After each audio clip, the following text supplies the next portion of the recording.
South ఇండియాలోనే అతి తక్కువ ధరలకి రత్నాలనందించే ఏకైక సంస్థ 6JVR. నమస్తే, నేను Keshav. Welcome to Suman TV. ఆంధ్రప్రదేశ్లో ఎన్నికల ప్రచార జోరు హోరెత్తిపోతున్నటువంటి పరిస్థితి.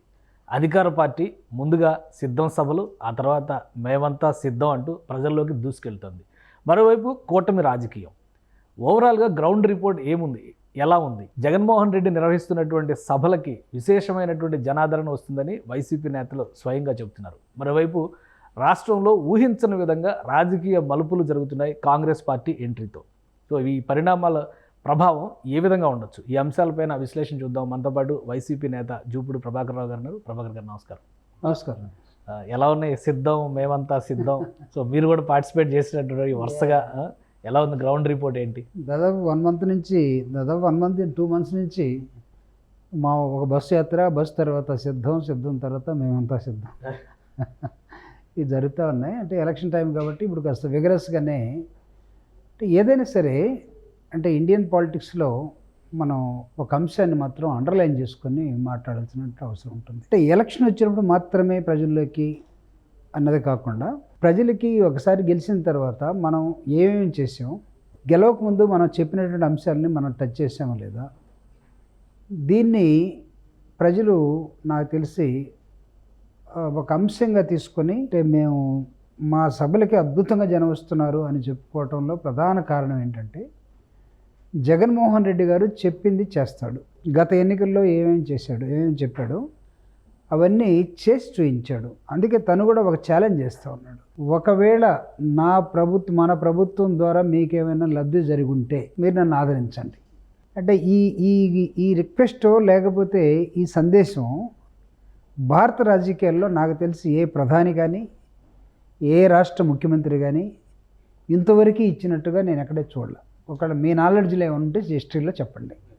అంటే ఒక ముఖ్యమంత్రి తన నెక్స్ట్ ఎన్నికలకి వెళ్ళి, నేను 5 సంవత్సరాలుగా దాదాపు 2,70,000 కోట్ల రూపాయలని నేను ప్రభుత్వం నుంచి ప్రజలకి, ఎవరైతే లబ్ధిదారులు ఉన్నారో ఈ లబ్ధిదారులు అందరికీ మీడియేటర్స్ లేకుండా, లేకపోతే లీకేజెస్ లేకుండా, లేకపోతే ఇంకొక ఆర్గనైజేషన్ లేకుండా నేను మీ ఇంటికే చేర్చాను. ఒకవేళ మీ ఇంటికి నా ద్వారా ఏమన్నా లబ్ధి జరుగుంటే, మంచి జరుగుంటే నన్ను గుర్తుపెట్టుకోండి అని అడుగుతున్నాడు. ఓటేమని కూడా అడగట్లేదు. అంటే ఓటు అనేది సీక్రెట్ బ్యాలెట్, వాళ్ళ ఇష్టం. ఇలాంటి స్లోగన్ని చంద్రబాబు నాయుడు గారు కానీ, కూటమిలో ఉన్నటువంటి బీజేపీ వాళ్ళు కానీ, కూటమికి కర్త కర్మ క్రియ అయినటువంటి పవన్ కళ్యాణ్ గారు కానీ అడిగే సాహసం చేస్తున్నారా? అంటే పవన్ కళ్యాణ్ అంటే పాపం ఎప్పుడూ రాజకీయ అధికారంలో లేడు, కానీ వాళ్ళ బాస్ ఎవరైతే ఉన్నారో తను 45 సంవత్సరాల ఇండస్ట్రీ, ఏదో మ్యానుఫ్యాక్చరింగ్ యూనిట్ లాగా, ఎలక్షన్స్ అంటే లేకపోతే ఈ రాజకీయాలు అంటే ఏదో మ్యానుఫ్యాక్చరింగ్ యూనిట్ లాగా 45 సంవత్సరాల ఇండస్ట్రీ, 14 సంవత్సరాలు ముఖ్యమంత్రిగా ఉన్నాను. 14 సంవత్సరాలు ముఖ్యమంత్రిగా ఉంటే నీ స్లోగన్ నన్ను ఎవరైతే నమ్ముతారో, నమ్మిన వాళ్ళంతా నాతో రండి అని చెప్పగలిగే ధైర్యం ఉందా? ప్రశాంత్ కిషోర్ ఎందుకని ఒక డిఫరెంట్ స్టేట్మెంట్ ఇస్తున్నారు? మీరు కేవలం వెల్ఫేర్, సంక్షేమం అనేటువంటి మాటనే ఉపయోగిస్తే రివర్స్ రిజల్ట్స్ వచ్చినాయి. ఛత్తీస్గఢ్ ఎపిసోడ్ని గుర్తు చేస్తున్నారు. భూపేష్ బఘేల్ ఏ విధంగా అయితే ఓడిపోయారో అటువంటి పరిణామాలు రావచ్చు. జగన్మోహన్ రెడ్డి గారు పూర్తిగా అభివృద్ధిని విస్మరించారు, కేవలం సంక్షేమం బాట పట్టారు. దీనివల్ల రాష్ట్ర ఆర్థిక స్థితికి కూడా సమస్యలు వస్తాయి, ఎన్నికల్లో గెలవడం కష్టం అనేటువంటి మాట ఉపయోగిస్తున్నారు. ఎందుకంటే లాస్ట్ టైం ఆయన మీకు స్ట్రాటజిస్ట్, ఇప్పుడు మరి రివర్స్ స్ట్రాటజీలో ఉన్నారు. ఏంటి, దాన్ని ఏ విధంగా జస్టిఫై చేస్తారు? అంటే పర్సనల్గా నా దృష్టిలో ఐఐటి చదివి బయటకు వచ్చినటువంటి ప్రశాంత్ కిషోర్ అనే అతను వెరీ డిస్ట్రక్టివ్ ఎలిమెంట్. ఈ డిస్ట్రక్టివ్ ఎలిమెంట్ అనేదాన్ని సైన్స్ అండ్ టెక్నాలజీలో ఎక్కువ వాడతాం మనం. నేను ఇక్కడ ఎందుకు వాడుతున్నాను అంటే, పాలిటిక్స్లో అంటే మన సమాజం, భారత సమాజం అనేకమైనటువంటి వైరుధ్యాలతో ఉన్నటువంటి సమాజం. ఇది చాలా క్లిష్టమైన, అన్ని చిక్కుముళ్ళే ఉంటాయి ఇక్కడ. కులాలు, మతాలు, ప్రాంతాలు, భాషలు. ఒక భాష కాదు, మనకి కొన్ని 100,000 భాషలు ఉన్నాయి. ఒకటి మాట్లాడేది ఒకరికి అర్థం కాదు, కన్యాకుమారి నుంచి ఇక్కడ దాకా చూస్తే. సో ఇలాంటి పరిస్థితుల్లో ఒక కులాన్ని ఇంకో కులాన్ని విడగొట్టడం పెద్ద గొప్పతనం కాదు. ఒక ప్రాంతాన్ని ఇంకో ప్రాంతాన్ని విడగొట్టేటట్టుగా ఒక నినాదం ఇవ్వటం కూడా గొప్పతనం కాదు. అయితే అలాంటప్పుడు మీరు అడగచ్చు, మీరు ఎందుకు పెట్టుకున్నారు అతన్ని కన్సల్టెంట్ కానీ? అంటే ఒక అంశం జరిగిపోయి ఉండొచ్చు. అంటే ఈ డిస్ట్రక్టివ్ ఎలిమెంట్ అని ఎందుకు అంటున్నానంటే, ప్రాంతాలని, కులాల మధ్యలో కుటుంబాలని మొత్తాన్ని విడగొట్టి రాజకీయం చేయగలిగినటువంటి చాకచక్యం, ప్లాను ఇవ్వగలిగినటువంటి కెపాసిటీస్ ఉన్నటువంటి వ్యక్తి అతను. సో ఈ వ్యక్తి నాకు తెలిసి ఒక రాజకీయ పార్టీ పెట్టుకొని ఇక్కడి నుంచి ఈ ఈవెంట్ మేనేజ్మెంట్ని మానేసి కొన్ని బ్రాంచెస్ని ఎవరికో అప్పచెప్పి రాజకీయ పార్టీ పెట్టుకొని బీహార్లో పాదయాత్ర చేస్తూ ఉంటే నితీష్ అక్కడ ఇతను నిలగొట్టాడు. కొంతకాలం కాంగ్రెస్ పార్టీకి నేను మొత్తం చూస్తాను, మీరు నాకు Congress party general secretary post ఇవ్వండి, దాన్ని లేపేద్దామన్న ఉద్దేశంతో వెళ్ళాడు. వాళ్ళు గమనించి పక్కకు పంపించేశారు, బాబు ఇక్కడ అవసరం లేదు నువ్వని.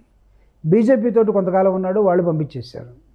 ఇప్పుడు అతనికి అన్నెసెసరీ బిజినెస్ అన్లెస్ అంటిల్ నువ్వు కూటమి ద్వారా ఢిల్లీలో ఎవరు మేనేజ్ చేశారో మాకు తెలియదు. కూటమి ఏర్పడే ముందు నువ్వు కూర్చున్నటువంటి కారు కూతలన్నీ కూడా జగన్మోహన్ రెడ్డి గారు ఓడిపోతాడు, దీనికి ఛత్తీస్గఢ్ ముఖ్యమంత్రి ఇది, ఆయన ఒక ట్రెండ్ సెట్టర్ లాగా ఏదో పదం వాడాడు అతను, సంథింగ్ లైక్ ఏ ప్రొవైడర్, సర్వీస్ ప్రొవైడర్ లాగా ఉన్నాడు. ఎక్కడ పదాలు ఇవన్నీ? అంటే ముఖ్యమంత్రి అసోసియేట్ అయి ఉన్న వ్యక్తి, అందుకే మాట్లాడితే కాస్త క్రెడిబిలిటీ అతనికి ఉన్నట్టయితే, ఏమాత్రం క్రెడిబుల్ పర్సన్ అయి ఉంటే అతను ఈ విధంగా మాట్లాడకూడదు. అతను ఎక్కడికెక్కడ బిజినెస్ చేసుకునే వ్యక్తి కాబట్టి మాట్లాడతాడు. ఆ బిజినెస్ చేసే వ్యక్తిని గురించి మేము ఇప్పుడు మాట్లాడకపోతే మేము తప్పు చేసిన వాళ్ళు అవుతాం. జగన్మోహన్ రెడ్డి గారికి 2019 ఎన్నికల్లో కన్సల్టెంట్గా ఉన్న మాట వాస్తవం. అతని దగ్గర నుంచి పక్కకు వచ్చారో లేకపోతే ఇంకొక రూపంలో వచ్చారో తెలియదు. ఇప్పుడు అదే పేరుతోటి మా దగ్గర కన్సల్టెంట్గా ఉన్నారు. వాళ్ళు సమాధానం చెప్పాలి. ఇప్పుడు ప్రశాంత్ కిషోర్ బ్రదర్సే వాళ్ళందరూ కూడా మా దగ్గర ఉండే వ్యక్తులు ఎవరైతే ఉంటారో ట్రైన్ చేసిన వాళ్ళు, లేకపోతే అంతా కలిసి ఇప్పుడు అవే స్ట్రాటజీస్ అమలు అవుతున్నాయి అనుకోవాలా, లేదంటే ఇప్పుడు వీళ్ళు ఏమైనా ఇంకా డిఫరెంట్ మోడల్స్? నాకు తెలిసి ఇప్పుడు పెద్దగా వాళ్ళ స్ట్రాటజీస్ ఇవన్నీ కూడా అవసరం లేదండి. జగన్మోహన్ రెడ్డి గారు మొత్తం అన్నీ నేర్చుకొని తన 9 సంవత్సరాల పాదయాత్రలో ఈ రాష్ట్రాన్ని ఒక ప్రతిపక్ష నాయకుడిగా చూశాడు, అధికారంలోని ముఖ్యమంత్రిగా చూశాడు. నవ్వు ఒక ఛాలెంజ్ని ఆయన ప్రజల ముందు లేదా రాజకీయ పార్టీల ముందు పెట్టాడు. ఒకటి, నేను చెప్పినట్టుగా మీరు నా ద్వారా నన్ను నమ్మితే లేకపోతే నా ప్రభుత్వం ద్వారా మీకు ఏమైనా మంచి జరిగితే ఒకటేమన్నా. రెండవది, భారతదేశంలో ఒక రాష్ట్రం కానీ ఒక దేశం కానీ పార్టీ నిలబడ్డ ప్రతి వ్యక్తిని గెలిపించుకునే సాహసం ప్రధాన నాయకుడికి ఉండాలి. 175కి 175 గెలిపించండి అని చెప్పాడు చంద్రబాబు. పాసిబుల్ అవుతుందా సార్? పాసిబుల్లా ఆర్ ఇంపాసిబుల్లా పక్కన పెడతాం. మీ పిల్లల్ని బాగా చదువుకోవాలని ఒక మంచి స్కూల్లో వేస్తారుగా, అవునా? తీసుకెళ్ళి టీచర్స్ లేని ఇన్ఫ్రాస్ట్రక్చర్ స్కూల్లో వేయరు కదా. ఎందుకు వేస్తాం మనం? ఒక ఆశతో వేస్తాం. వీడు బాగా చదువుకుంటాడు, వీడు పెద్దోడు అవుతాడు, వీడు మామూలుగా ఒక ఉన్నతమైనటువంటి దశలోకి వెళ్ళాలని మేము కోరుకుంటాం. 175 మందిని మనం టికెట్ బీఫామ్ ఇచ్చి నిలబెట్టి కంటెస్ట్ చేయించి మాకు 120 వేస్తే చాలు, 150 వేస్తే లేదా 110 వేస్తే చాలు అని మనం అనుకుంటే మిగతా వాళ్ళు గెలవద్దనా? అంటే ప్రజాస్వామ్యంలో సహజంగానే అన్ని వర్గాలు ఉంటాయి కదా, అన్ని పార్టీలు ఉంటాయి, అన్ని స్రవంతులు ఉంటాయి కదా, మొత్తం అంతా క్లీన్ స్వీప్ చేస్తాం అనేటువంటిది కూడా ఒక ఇంప్రాక్టికల్ టార్గెట్ లాగా అనిపించట్లా? అంటే మేము ఏమంటున్నామంటే 175కి గెలవాలనేది మా టార్గెట్. రైట్. అంటే టార్గెట్ మళ్ళీ రీచ్ అవుతామా లేదా అనేది it is left to the people, voters. కానీ మీరు ఏ రాజకీయ పార్టీ అయినా సరే, ఇప్పుడు బీజేపీ ఉంది, 370 + 30 అని చెప్తున్నారు. 370 ఏంటి? ఆన్ దేర్ ఓన్ 370 గెలుస్తారు. ప్రజల్ని ప్రిపేర్ చేస్తున్నారు. 370 ఆర్టికల్ జమ్మూ అండ్ కాశ్మీరు దాన్ని కొట్టి అవతల పడేసాము, కానీ 370 గెలుస్తారు. 370 అని ఈవీఎంలో ఏమో ఉంటాయి వాళ్ళకి. ముందు నుంచే మేము చెప్పాం కదా, అప్పుడు మళ్ళీ ఈవీఎంల మీద ఎందుకు పడతారో మాకు జనం ఓటేసారు అనటం కోసమేమో 370 వాళ్ళు గెలుస్తారట. 32 పార్టీలతోటి ఉన్నటువంటి ఎన్డీఏ 32 మంది ఉన్నారు గుంపు. 32 పార్టీలు కలిపి 30 గెలుస్తారట. అన్నీ మొత్తం కలిపి ఏమున్నాయి? అన్నీ 1 సీటు 2 సీట్లు పార్టీలే కదా ఉంది. ఇప్పుడు తమిళనాడులో వీసీకేతో పొత్తుంది, ఒకే 1 సీటు. సో అట్లాంటివి ఉన్నాయి కదా. మీరు అంటే 1 ఉన్నాయి 2 ఉన్నాయి సార్, 2 ఉన్నాయి. నంబర్ ఆఫ్ పార్టీస్ మీరు చెప్పారు. ఇప్పుడు బీజేపీ కూటమిలో బీజేపీ తర్వాత అత్యధిక సీట్లు పోటీ చేస్తున్నటువంటి party Telugu Desam party. Telugu Desam party పోటీ చేస్తుంది 17 సీట్లు, బీజేపీ పోటీ చేస్తుంది ఆల్మోస్ట్ 400 సీట్లు. సో అలాంటప్పుడు కూటమిలో పార్టీల సంఖ్య ఎక్కువ ఉండొచ్చు కానీ సీట్లు మాత్రం తక్కువ ఉన్నాయి కదా. అంటే 400 అనే టార్గెట్ రీచ్ అవుతారంటారా ఎవరంటారా మీ లెక్క ప్రకారం? హైలీ ఇంపాసిబుల్ అన్లెస్ అంటిల్ ఏమన్నా ఈవీఎంలను ఏమన్నా మేనేజ్ చేసుకొని. ఆ పాసిబిలిటీ ఉందా? ఎందుకు లేదు? నేను I'm a science student, okay, work for ministry of defence. Okay, I know how to function the machines and materials. వాటి బిహేవియర్ అంటే నాకు తెలుసు. ప్రోగ్రామ్ బట్టి ఆధార్. కానీ 2004లో ఈవీఎంలు ఇంప్లిమెంట్ చేసిన కాడి నుంచి ఈ డిస్కషన్ జరుగుతూనే ఉంది. అధికారంలోకి వచ్చిన వాళ్ళు కొట్టుపడేస్తున్నట్టుగానే ఉంది, కనపడుతుందండి. అంటే దొంగ ఏం చేస్తాడు?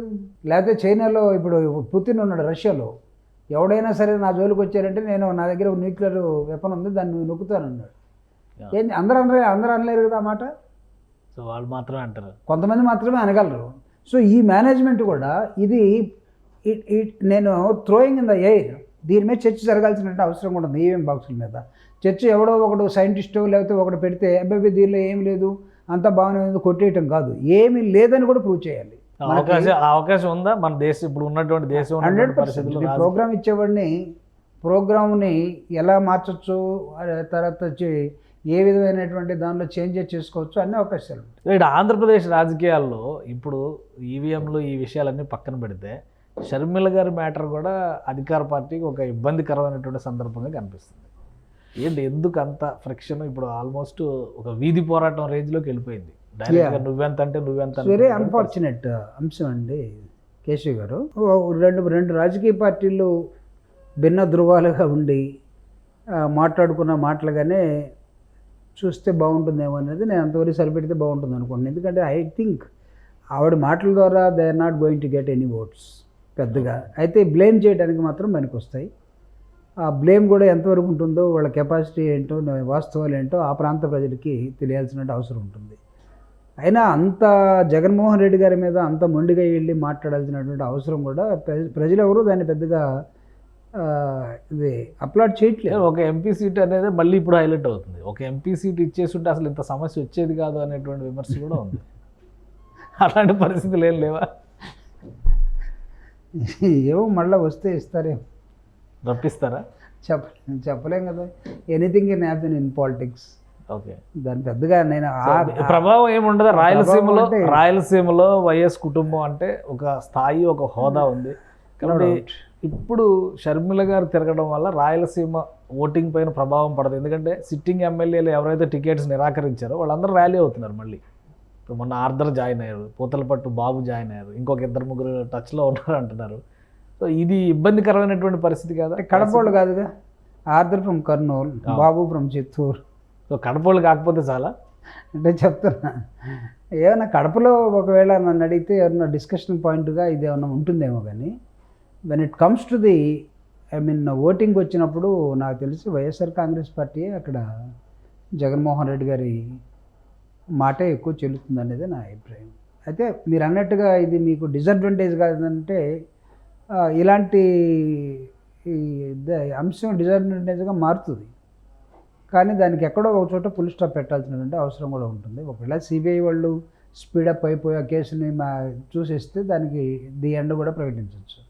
సో అప్పుడు దాకా సిబిఐలో ఉంది కాబట్టి మేము కూడా పెద్దగా ఎవరు మాట్లాడాల్సినటువంటి అవసరం కూడా ఉంది. జగన్మోహన్ రెడ్డి గారు కూడా దాని మీద పెద్దగా మాట్లాడటం లేదు. When cases in the court or something like when some investigation agency is working on, దాన్ని పెద్దగా మనం చూడాల్సినటువంటి అవసరం కూడా లేదు. రెండోది ఇక్కడ మెయిన్ పాయింట్ ఇందాక నేను చెప్పినట్టుగా 2 పాయింట్లు ఓటు జగన్మోహన్ రెడ్డి గారు, రెండవది 175కి 175 మేము వస్తామని చెప్పినప్పుడు మీరు కూటమిగా ఏర్పడినా సరే మేము ఇంత దాకా వస్తామని చెప్పుకునే అవకాశం ఎందుకు లేకుండా పోయింది తెలుగుదేశం పార్టీకి? తెలుగుదేశం పార్టీ, జనసేన, అసలు వీళ్ళిద్దరు కాంబినేషన్ ఏంటి? వీళ్ళిద్దరు కాంబినేషన్తో 0 ఉన్నటువంటి బీజేపీ వాళ్ళు వచ్చేసి వీళ్ళ పక్కన చేరటం ఏంటి?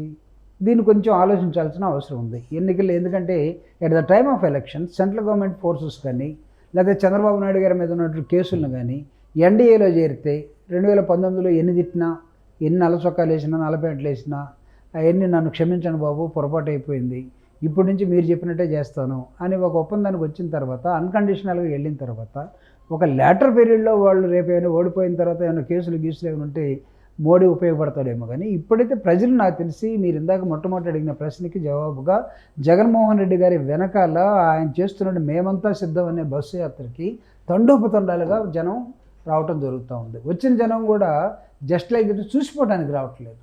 జగన్ ద్వారా లబ్ధి పొందినటువంటి విధానం కానీ, వాళ్ళు చెప్పే సాక్ష్యం కానీ, మాట్లాడే విధానం కానీ, మీరే మాకు మళ్ళీ ముఖ్యమంత్రిగా రావాలి అంటే ఒకవైపు చూస్తే చంద్రబాబు నాయుడు గారిని అసలు ఏమాత్రం నమ్మదగిన వ్యక్తి కాదు అని ప్రజల్లో ఒకటి ఉంది. ఆయన తోడైన వ్యక్తి ఎవరు? ఇంకొక ఆయన పవన్ కళ్యాణ్ గారు. ఏమాత్రం నిలకడలేనటువంటి వ్యక్తి అని ఆయనకు ఒకటి ఉంది. ఇప్పుడే పోతుల అతను మహేష్ ఏదో మాట్లాడుతూ ఉన్నాడు, ఇందాక చూసాం. అసలు అతని పవన్ కళ్యాణ్ని వాళ్ళు మాట్లాడినంత విధంగా ఎవరు కూడా మాట్లాడట్లేదు, దారుణంగానే మాట్లాడుతూ ఉన్నారు. సో వీళ్ళిద్దరూ కలయికని అసలు నమ్మి బీజేపీ వీళ్ళతోటి ఎలా చేరిందో, బీజేపీ వాళ్ళతో చేరటం వల్ల మా మీద ఏమై ఉంటుంది వాళ్ళ కామన్ మినిమం ప్రోగ్రామ్ ఏదో ఒకటి ఉండాలి కదా, లేకుండా అయితే ఇప్పుడు రేపు అనౌన్స్ చేయాలి కదా కంపల్సరీ. జగన్ ఓడించడమే లక్ష్యం అని పవన్ కళ్యాణ్ గారు చెప్తున్నారు. అటు చంద్రబాబు నాయుడు గారు కూడా అదే ప్రకటన.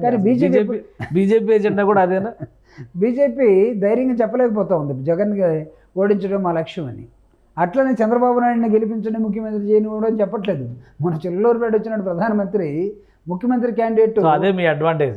ముఖ్యమంత్రి క్యాండిడేట్ చంద్రబాబు నాయుడు అని చెప్పారా? అట్లీస్ట్ తిరుపతిలో బై ఎలక్షన్స్ ఎంపీకి జరిగితే బీజేపీ వాళ్ళు ప్రకటించారు ఫ్యూచర్లో ఆంధ్రప్రదేశ్ కాబోయే ముఖ్యమంత్రి పవన్ కళ్యాణ్ అని చెప్పారు. కాబట్టి ముఖ్యమంత్రి అవడానికి ఏమాత్రం అవకాశం లేనటువంటి పవన్ కళ్యాణ్ గారు ఒకవైపు, ఏమాత్రం భారత రాజకీయాల్ని ఒక మతం వైపు లేకపోతే మతవాదం వైపు నడిపేటటువంటి ఆ సబ్జెక్టు మాత్రం చెప్తున్నటువంటి బీజేపీ వాళ్ళని, అందులో ఒక సిఏఏ ఒక చట్టం తీసుకొచ్చేసి ఒక ఆర్డినెన్స్ తీసుకొచ్చి ముస్లింలకు వ్యతిరేకం, రేపు క్రిస్టియన్స్కి వ్యతిరేకం, ఓవరాల్గా దళితులకు వ్యతిరేకం అన్న బీజేపీని చంద్రబాబు నాయుడు వెంటేసుకొని తిరిగి, పవన్ కళ్యాణ్ 10 సీట్లు ఉన్నవాడు వెంటేసుకొని తిరిగితే వీళ్ళందరూ కూడా నమ్మి పార్లమెంట్లో ఓటింగ్ జరిగినప్పుడు వైసీపీ కూడా సమర్థించింది కదా. అప్పుడు పార్లమెంట్ ఓటింగ్ వేరు, ఇది వేరే పబ్లిక్ ఓటింగ్ వేరు. 2 బిల్లుల కోసం ఏదైనా జరిగి ఉండవచ్చు. యాజ్ ఏ హోల్ ఒక సిద్ధాంతపరంగా వచ్చినప్పుడు అన్నీ కావాలి, మాకు ఉన్నటువంటి రీఆర్గనైజేషన్ యాక్ట్లో ఏ చట్టం అయితే చెప్పిందో దాని ప్రకారం మాకు ప్రత్యేక హోదా ఇవ్వాలంటే ఇచ్చారా? ఎంత ధైర్యం అండి! ఒక రాష్ట్రాన్ని విడగొట్టిన తర్వాత ఆ కేంద్ర ప్రభుత్వం ఒక చట్టం చేసి రీఆర్గనైజేషన్ యాక్ట్ పెట్టి ఏ ప్రభుత్వం వచ్చినా దాన్ని ఇంప్లిమెంటేషన్ చేయాల్సినటువంటి దశలో ఉండాల్సిన ఒక కేంద్ర ప్రభుత్వం మేము చేసేది లేదు, ఎవడు చెప్పుకుంటారో చెప్పుకోండి, వాడు అడ్డు వస్తున్నాడు వీడు అడ్డు వస్తున్నాడు అని చెప్పి అంత ధైర్యం చేస్తే ఒక రాజకీయ పార్టీ ఉంటుందా? సో అంటే వాళ్ళు ఇచ్చేటువంటి హామీలు ఒకవైపు, జగన్మోహన్ రెడ్డి గారు పనితీరు ఇంకోవైపు, రెండింటినీ కంపేర్ చేసి చూసినప్పుడు వైసీపీకి రాష్ట్రం అంతటా ఒకే తరహా మద్దతు ఉంటుందా? ఎందుకంటే సర్వే రిపోర్ట్లు అవి ఇవి కొంత నెగిటివ్ వస్తున్నాయి, పలానా ప్రాంతంలో డౌన్ ఉంది, పలానా ప్రాంతంలో అసలు లేదు, ఇట్లాంటి చర్చలన్నీ వస్తున్నాయి. సో మీకు ఎలాంటి రిపోర్ట్స్ ఉన్నాయి? అంటే మేము ఎప్పుడు గ్రౌండ్లోనే ఉంటున్నాం కాబట్టి, పేదల మధ్య ఉంటున్నాం కాబట్టి ఒక అంశాన్ని మాత్రం నేను చాలా స్పష్టంగా చెప్పగలను. జగన్మోహన్ రెడ్డి గారు చేసినటువంటి 2,75,000 కోట్ల రూపాయలు సంక్షేమం వైపు నడిపించే క్రమంలో ఈ రాష్ట్రంలో ఉన్నటువంటి లబ్ధి పొందిన కుటుంబం కృతజ్ఞతగా ఉంటే తిరిగి జగన్మోహన్ రెడ్డి గారు అత్యధిక శాతం ఓట్ల మెజార్టీతో గెలుస్తారు. కృతజ్ఞత లోపం సమాజంలో ఏమైనా జరిగితే, లేకపోతే ఎవడ మాయలో పడితే అంతకుముందు వచ్చిన కెపాసిటీ స్ట్రెంగ్త్ కన్నా కొంత తగ్గొచ్చు.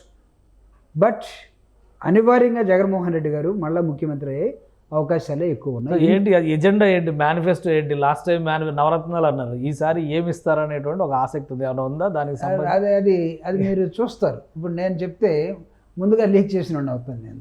ఏదో ఒక అటెన్షన్ వచ్చేటువంటి పాయింట్ ఉంటుంది కదా, మళ్ళీ ప్రత్యేక హోదా ఇట్లాంటివి ఉన్నాయి. కాంగ్రెస్ పార్టీ మేనిఫెస్టోలో పెట్టింది ప్రత్యేక హోదా ఇస్తాం. 100% జగన్మోహన్ రెడ్డి గారు మేనిఫెస్టోని ప్రజారంజకంగా ఈ రాష్ట్రంలో ఎవరిని ఎలా ఆదుకోవాలో మేనిఫెస్టోలో స్పష్టంగా చెప్పబోతూ ఉన్నాడు. దాని తర్వాత వీళ్ళందరూ కూడా ఇళ్ళకెళ్ళి పడుకోవడం బెటర్ ప్రచారం చేసుకునే కన్నా. నేను ముందుగానే చెప్తున్నా, ఒకళ్ళు మేనిఫెస్టో వచ్చిన తర్వాత వీలైతే నన్ను పిలవండి, మన ఇద్దరం చర్చిద్దాం. పలానా అంశాన్ని మీరు చెప్పారు, అది ఈరోజు వచ్చిందండి, దీని ప్రభావం ఎలా ఉండబోతుంది అనేది మనం అనలిటికల్గా కొంత వర్కౌట్ చేయొచ్చు. సో ఈరోజు చంద్రబాబు నాయుడు మాటల్ని ఆయన అసలు మీకు తెలుగు మీడియంలో ఉన్నటువంటి స్కూళ్ళని ఇంగ్లీష్ మీడియంలోకి మార్చితే పేదోళ్ళందరికీ ఇంగ్లీష్ మీడియం నేర్పుతున్నావు నువ్వు, మా కూలీడు ఎవడు దొరుకుతాడు అని సుప్రీంకోర్టు దాకా ఫైట్ చేసి జగన్మోహన్ రెడ్డి గారి మీద ఇంగ్లీష్ మీడియానికి వ్యతిరేకంగా ఉన్న చంద్రబాబు నాయుడు గారు తన పిల్లలు మాత్రం చదువుకోవాలి, తన మనవడు కూడా ఫ్రెంచ్ నేర్చుకోవచ్చు ఇంగ్లీష్తో పాటు, బట్ పేదవాళ్ళ పిల్లలు మాత్రం ఇంగ్లీష్ నేర్చుకోవాలి. దీని రిలేటెడ్గానే మేనిఫెస్టో ఉంటుందా? ఇప్పుడు విద్యా వ్యవస్థ, ఆరోగ్య వ్యవస్థ, వీటన్నిటికి సంబంధించి 100% అండి. దాదాపు నాకు తెలిసి 55,000 డాక్టర్లు, నర్సెస్ రిక్రూట్మెంట్ జరిగింది. మీరు వెళ్ళండి విలేజెస్లో ఫ్యామిలీ డాక్టర్ కాన్సెప్ట్ అనేది ఈరోజు ఆరోగ్యం మీద జగన్మోహన్ రెడ్డి గారు ఎంత దృష్టి పెట్టకపోతే ఈ 55,000 మంది డాక్టర్లు రిక్రూట్మెంట్ జరుగుద్దా? Nook of the corners. మీరు విలేజ్లకు వెళ్ళండి, కొండ ప్రాంతాల్లోకి వెళ్ళండి. ఈరోజు ప్రభుత్వ డాక్టర్ పనిచేస్తూ ఉన్నాడు. గతంలో చేసేవాళ్ళు కాదు, అంతా మైదానంలో పనిచేసేవాళ్ళు, టౌన్లో పనిచేసేవాళ్ళు. ఇప్పుడు రిమోట్ ఏరియాలో పనిచేస్తున్నారు. వాళ్ళకి ఎంత శాలరీ కావాలంటే ప్రత్యేకంగా అంత శాలరీ ఇస్తున్నాడు. ఆ హృదయాన్ని పరిచి ఆరోగ్యం కోసం చేశాడు. అదేవిధంగా నీకు ప్రపంచంలో ఉన్నటువంటి అద్భుతమైనటువంటి ఇంగ్లీష్ లాంగ్వేజ్ని ఇక్కడ ల్యాబ్స్ పెట్టి ఇక్కడ నూతనంగా ఒక అంశాన్ని తీసుకొచ్చి ఇంగ్లీష్ని పెట్టాడు. ఆ ఇంగ్లీష్ ఈసారి మేనిఫెస్టోలో ఈ కాన్సెప్ట్స్ అన్నీ కూడా నవరత్నాలు అంటే మొన్నటి వరకు ఒక పద్ధతిలో చెప్పారు. ఇప్పుడు వాటితో సంబంధం లేకుండా విద్య, వైద్యం, ఆరోగ్యం వీటికి సంబంధించి ఎజెండా ఉంటుంది. విద్య, వైద్యం, ఆరోగ్యం, వాటితో పాటు రైతాంగం, ఓకే, రైతాంగం, రుణమాఫీ లాంటివి కూడా ఏమైనా ఉంటాయి. రైతాంగం అని రైతాంగంకి ఏమేమి కావాలో ఇవి కూడా ఖచ్చితంగా చూసే అవకాశం ఉంది. సో అది మోస్ట్ అట్రాక్టివ్గా ఉండబోతూ ఉంది. అంటే మేము ఇంప్రాక్టికల్గా కూడా లేము. ఏదైతే చేయగలమో అది మాత్రమే చెప్తారు జగన్మోహన్ రెడ్డి గారు. ఒకవేళ 2014లో జగన్మోహన్ రెడ్డి గారు కొద్దిగా కాంప్రమైజ్ అయ్యి ఆయన కూడా అబద్ధం ఆడి ఉంటే 2014లో గెలిచేవాడు. కానీ కొన్ని ఇంప్రాక్టికల్ని చంద్రబాబు నాయుడు చెప్పాడు, ఆయన ఫెయిల్ అయిపోయాడు. 2019లో థంపింగ్ మెజారిటీతో జగన్మోహన్ రెడ్డి గారు రాగలిగాడు. కాబట్టి జగన్మోహన్ రెడ్డి గారు మేనిఫెస్టో విషయంలో ఎక్కడ కూడా చేయలేనిది మనం చెప్పకూడదు. నెంబర్ 1, ఏదైతే చేయగలమో అది మాత్రమే చెప్పి ప్రజలను ఒప్పిద్దాం. కాబట్టి అలాంటి ఎక్సర్సైజ్ ఒకటి జరుగుతూ ఉంది. ఆల్మోస్ట్ అలా అయిపోయింది. ఎప్పటికీ అనౌన్స్మెంట్ అంటే మోస్ట్ వాళ్ళు very shortly, I think very shortly. మిగతా వాళ్ళు కూడా వాళ్ళ క్యాండిడేట్లే ఇంకా సెట్ కాల, వాళ్ళ మేనిఫెస్టో అవ్వాలి, ఇవన్నీ ఉన్నాయి కదా. మీరు మేనిఫెస్టో ఇస్తే వాళ్ళు కూడా దానికి తగ్గట్టుగా కౌంటర్ తయారు చేస్తారు. దాన్ని వాళ్ళు నమ్మాలి కదా, ప్రజలు నమ్మాలి కదా. ఒకవేళ ఇప్పుడు అమ్మఒడి ఉంది, అమ్మఒడికి మేము ఇద్దరు ఇద్దాం అనుకున్నాం. ఇద్దరు తర్వాత కొంతకాలం ఇచ్చిన తర్వాత ఏం చేశారంటే చాలా కష్టంగా కనపడుతూ ఉంది. ఒకరికి అనుకున్నాం. చంద్రబాబు నాయుడు గారు ఏమన్నారు, మేము ఒకరికి కాదు ఎంతమంది ఉన్నా ఇస్తామన్నాడు. Is it practical? చూద్దాం. అంటే మేము వాలంటరీ వ్యవస్థని ఒక రిఫార్మ్గా తీసుకొచ్చాడు జగన్మోహన్ రెడ్డి గారు. దాని మీద చంద్రబాబు నాయుడు గారు కానీ, లేకపోతే నిమ్మగడ్డ రమేష్ గారు కానీ, లేకపోతే వాళ్ళకు ఉన్నటువంటి ఒక సూడో సర్కిల్ ఏదైతే ఉందో ఎలక్షన్ కమిషన్కి, సెంట్రల్ గవర్నమెంట్కి కంటిన్యూస్గా ఈమెయిల్స్ పెడుతూ వచ్చారు. ఈరోజు ఎలక్షన్ టయానికి వాళ్ళని తప్పించారు. మాకు తెలుసు వీళ్ళు వాలంటీర్స్ మీద పగబట్టి ఉన్నారని. అదే వాలంటరీ వ్యవస్థ ఈ దేశంలో వచ్చినటువంటి కరోనా సమయంలో వాలంటరీ వ్యవస్థ ఎలాంటి సేవ చేసింది ఆంధ్రప్రదేశ్కి. చంద్రబాబు నాయుడు గారు పారిపోయి హైదరాబాద్ వచ్చేసి గ్లాస్ అద్దాలున్న రూమ్లో కూర్చొని ఆరోగ్యకరంగా ఉన్నాడు. పవన్ కళ్యాణ్ గారు ఎక్కడున్నారో తెలియదు. ఆ రోజు వాలంటరీ వ్యవస్థ సర్వీస్ చేస్తూ ఉంటే మీరెందుకు చేస్తున్నారు, మీరంతా ఎవరైనా అడగలే వాళ్ళు. తర్వాత వరదలు వస్తే వరదల్లో ఆడవాళ్ళు వాలంటీర్స్గా ఉన్న వాళ్ళు సగం అంటే బట్టలు మర్చుకొని వెళ్ళి ఒక ఇంటి నుంచి ఇంకొక ఇంటికి వెళ్ళి, ఒక బజార్ నుంచి ఇంకో బజార్కి బురదలో వెళ్ళి, నీళ్ళల్లో వెళ్ళి సర్వీస్ చేసి వచ్చారు. ఆ రోజు అడగల. ఎలక్షన్ టైం వచ్చేసరికి అంటే జగన్మోహన్ రెడ్డి గారు అధికారంలోకి వస్తే ఫస్ట్ సైన్ మళ్ళీ వాలంటీర్ వ్యవస్థ మీదే అంటున్నారు. ఎస్, ఖచ్చితంగా. ఇప్పుడు వీళ్ళు చేసినటువంటి ట్రీట్మెంట్ ఏదైతే ఉందో ఎలక్షన్ టైంలో ఈరోజు ముసలి వాళ్ళు, కుంటోళ్ళు, గుడ్డోళ్ళు, మోగవాళ్ళు, నడవలేని వాళ్ళు మాట్లాడినట్టు వీళ్ళందరూ కూడా తలా ఒక కర్ర పట్టుకొని తిరుగుబాటు జరగలేదా? ఈరోజు కూడా ఎండల్లో దాదాపు 30 మంది ముసలి వాళ్ళు, లేకపోతే వయసు పైబడిన వాళ్ళు వడదెబ్బకు చనిపోలేదా? దీని అంతా కారణం చంద్రబాబు నాయుడు గారు కాదా? అంటే జగన్మోహన్ రెడ్డి గారు చేస్తున్నటువంటి ప్రతి ప్రయత్నాన్ని మీరేం చూస్తున్నారంటే మీరు are looking in terms of elections only. మేము అది చూడలేదు. Jaganmohan Reddy is looking everything in terms of humanity. మానవత్వంతో ఒక ముఖ్యమంత్రిగా ఏ చేస్తే బాగుంటుంది? ఏ ముఖ్యమంత్రి అయినా 2,70,000 కోట్ల రూపాయలు ఒక్కసారి ఓటేసినందుకు వాళ్ళు ఏమంటారంటే ఒక్కసారి ఓటేయండి అని నాశనం చేసేవాడు అన్నారు. ఒక్కసారి ఓటేసినందుకే జగన్మోహన్ రెడ్డి గారు ఇంత అద్భుతంగా వెల్ఫేర్ యాక్టివిటీస్ని చేసి చూపించాడు. రెండవసారి ఆయన వచ్చాడంటే ఈ రాష్ట్రం ఒక ప్రగతి పదంలో ముందుకెళ్ళేటువంటి అవకాశం. పేదరికాన్ని 12% నుంచి 6% తీసుకొచ్చాడు. 50% ఈఎన్ఓ గోల్స్ని ఈ దేశంలో అన్ని రాష్ట్రాల్లో కల్లా ఈఎన్ఓ గోల్స్ ప్రకారం పనిచేసి రీచ్ అయ్యి నంబర్ 1 స్థానంలో నిలబడినటువంటి రాష్ట్రం పేదరిక నిర్మూలనలో ఆంధ్రప్రదేశ్. మా దృక్పథంలో మేము చేస్తున్న ఓరియంటేషన్లో ప్రజలు జగన్మోహన్ రెడ్డి గారు మేమంతా సిద్ధం సభలకి తమంతట తాముగా అద్భుతంగా జగన్మోహన్ రెడ్డి గారిని ఆదరించడం కోసం, ఆయన్ని చూడటం కోసం, ఆయన ప్రభుత్వాన్ని తిరిగి తేవటం కోసం వస్తున్నారని మేము భావిస్తాం. దాని వెనకాల కుర్చీలు ఖాళీగా ఉన్న ఫోటోలు తీసి ఎవరు లేరని వాళ్ళు పెట్టినా, లేకపోతే ఇంకొకటి చేసినా ఇదంతా హంబగ్గా భావించాలి. వైఎస్ఆర్ కాంగ్రెస్ పార్టీ తిరిగి అత్యధిక మెజారిటీతో జగన్మోహన్ రెడ్డి గారు ముఖ్యమంత్రిగా వస్తున్నటువంటి నేపథ్యమే జరుగుతున్నటువంటి మేమంతా సిద్ధం యాత్ర. రైట్, థ్యాంక్ యూ ప్రభాకర్ గారు, మీ అభిప్రాయాలు తెలియజేస్తుంది. ఇది ఒక జనరంజకమైనటువంటి మేనిఫెస్టోని వైఎస్ఆర్సీపీ అధినేత జగన్మోహన్ రెడ్డి సిద్ధం చేస్తున్నారు. అతి త్వరలోనే దాన్ని ప్రజల ముందర ఉంచబోతున్నారని ప్రభాకర్ గారు చెప్తున్నారు. మరోవైపు కడపలో జరుగుతున్నటువంటి రాజకీయాలు కానీ, అలానే జాతీయ స్థాయిలో ఏర్పడినటువంటి కూటమి వలన కానీ తమ పార్టీకి ఎలాంటి ఇబ్బంది ఉండదు. ఖచ్చితంగా 175 టార్గెట్ నుంచి బెసికేటువంటి పరిస్థితే లేదని ప్రభాకర్ గారు చెప్తున్నారు. ఇది special discussion. Keep watching. Suman టీవీలో మీ పర్సనల్ అండ్ బిజినెస్ ప్రమోషన్స్ కోసం కింది నెంబర్కి కాంటాక్ట్ చేయండి.